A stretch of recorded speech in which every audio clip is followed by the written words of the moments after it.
This is an article from my Clarity Substack, Clarity with Michael Oren. If you want to stay up to date with thoughtful insights, historical context, and a touch of honest reflection, then please consider subscribing.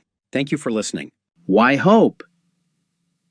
In Judaism, we have a traditional period of mourning, the 9 days, culminating on Tisha B'Av.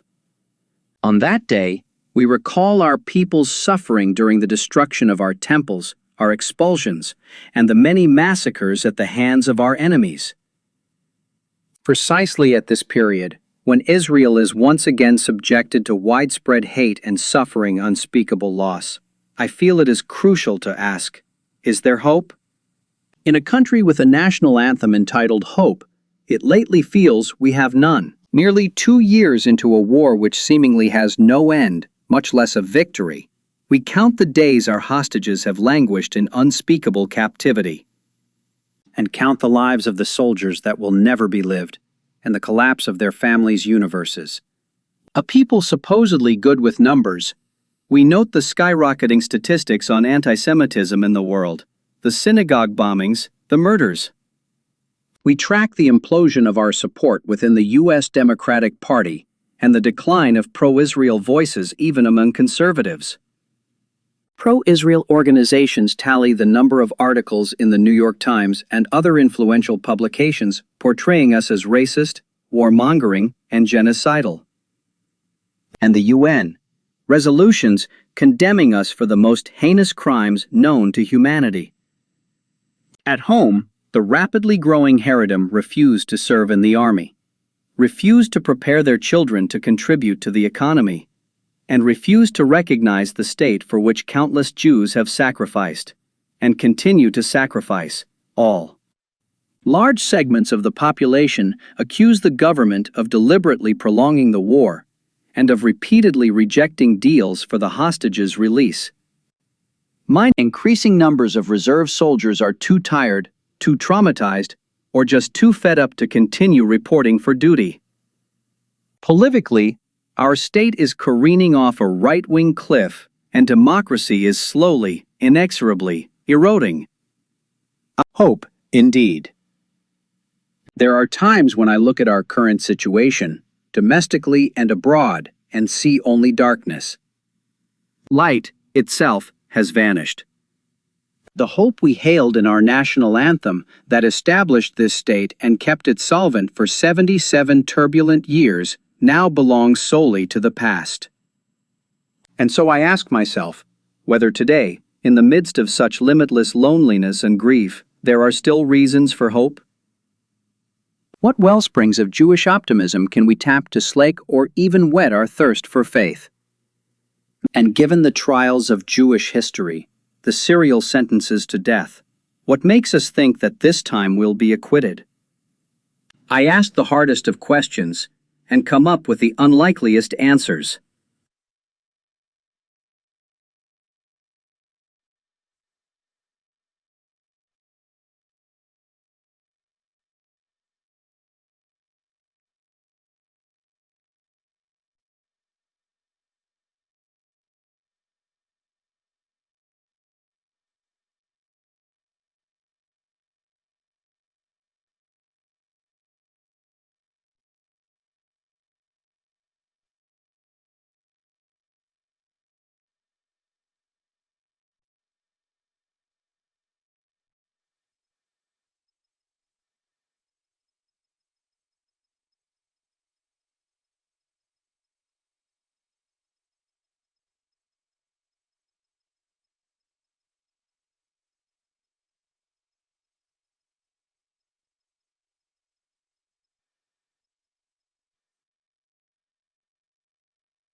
Welcome. Have a bit. This fellow was today. Interesting list today. Tasted. Have a bit.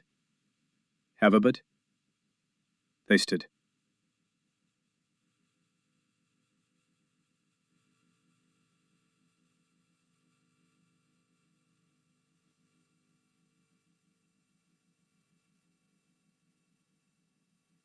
In the face of hopelessness, I am gripped, I'm galvanized with hope. I am not Pollyannish, too old to be naive, and too much of an historian to ignore gruesome precedents. But by the same criteria, I can summon the experiences of one who has lived in this country for nearly half a century and seen it overcome successive insurmountable crises. I grew up, the son of a father who helped defeat the Nazis who murdered 6 million of our people. In a time when 3 million more were still imprisoned behind the Iron Curtain and denied the right to study the language in which today we gratuitously complain about despair. 50 years ago, I came to a country that had no relations with China, India, and Africa, no peace with Egypt and Jordan, and certainly no Abraham Accords. We had friendly relations with the United States, but no deep, multifaceted strategic alliance, and no high-tech. Our major export item was orange juice. I came, an historian, acutely aware of the lachrymose view of our past as an uninterrupted series of misery. But that same historian's eye enables me to see what no people in all of history could have accomplished, rising, after 2,000 years of statelessness, a mere 3 years after the Holocaust, to establish an independent nation in our ancient homeland. I see how that country, shorn of allies and natural resources, repelled a multi-pronged invasion designed to destroy it. Absorbed 10 times its original Jewish population in 10 years, created one of the world's only uninterrupted democracies, built 7 top-flight universities, a universal healthcare system, and mustered an army more than twice as large as France and Britain's combined. I saw Hebrew not merely reborn but spoken, sung, and written more abundantly than most languages in modern Europe. I saw how a poor, agrarian backwater became, in my lifetime, a military and technological superpower. The country that could invent Mobileye and Waze while standing up to the lavishly armed forces of evil. And it is during this war, especially, that my hope has grown. I've seen close to 500,000 Israelis leave their homes, their jobs, and their families, pick up a gun, and go out to fight for their country, knowing full well that they may come back irreparably altered, or may not come back at all. 500,000 Israelis is, proportional to the United States, the equivalent of many millions more than all the Americans who served in World War II. The army is exceedingly tired, I know, and traumatized. But it is the same army that turns around and achieves a military triumph over Iran, continues to combat Hezbollah and the Houthis, and aids the families of our Druze citizens in Syria. This is Israel's greatest generation, people who battled side by side irrespective of their religious, political, or ethnic differences. And who are war-weary, yes, but also steeled, intensely patriotic, and determined to make this country succeed. What greater source of hope? Then there are Israelis in general, the 60% of the population who, throughout the course of this war, have volunteered to give blood, house, and feed the displaced, care for the wounded and bereaved, and demonstrate on behalf of the hostages. There are countless Israelis who, minutes after the last Iranian rocket smashed into one of our neighborhoods, were sitting in sidewalk cafes and jogging along the beachfront. We are a nation of sailors on shore leave, living it up until the next stormy sea. Indomitable. Perhaps the unlikeliest reason for hope comes, of all places, from the Arab world. At a time when Western countries are condemning us daily, even threatening to sanction us, the signatories of the Abraham Accords have maintained open and candid relations. While Western airlines have canceled flights to Israel, theirs continue to operate. Colombia, one of our oldest friends, has severed relations with us, while one of our oldest enemies, Saudi Arabia, is considering peace. Finally, there is the most fundamental source of my hope, its bedrock, faith. No greater leap of faith is required of any religion more than atheism. To deny the existence of an Almighty means insisting that the countless trillions to one chance that a certain planet in a specific orbit around an ideally situated sun would generate an atmosphere, produce water, and evolve sentient life was a mere coincidence. So too must an atheist view the ideas of monotheism, universal morality, and the relentless pursuit of justice introduced by a small desert people as an historical accident. An atheist must look at Israel today and conclude that its existence, to say nothing of its achievements, is merely a fluke. I often distinguish between what I know and what I believe, and my beliefs are always more compelling than my knowledge. I know, for example, that I will someday die, but believe that my life and the lives of my loved ones have meaning. I know that my people have endured the insufferable, and with each funeral or shiva of a fallen soldier, with each day the hostages aren't yet home, I encounter that agony anew. But I believe that Jewish history is pregnant with meaning. And while I don't pretend to know what that meaning is, I believe with all my soul that it exists. I'm not wide-eyed, I'm not callow, but I've been in war and witnessed terror, and neither am I jaded. I simply know a miracle when I see one. Whether in biblical or contemporary days, we are a nation of flawed heroes, and our miracles often come encapsulated in pain. But based on the empirical evidence, grounded in both my knowledge and belief, our nation will survive this trying period and emerge, once again, robust. Hope, for us, is not, as the poet Emily Dickinson described it, the thing with feathers. It is, rather, the thing with fringes, tsit-sit, with a guitar and occasionally a helmet. The hope of being a free people in our own land, as our national anthem envisions, has not been lost. On the contrary, we are living the vision today with joy and agony, with courage and fortitude, and with faith in a luminous future. This has been another article from Clarity. If you found value in these words, if they made you think or feel, then please consider subscribing. Thank you for listening.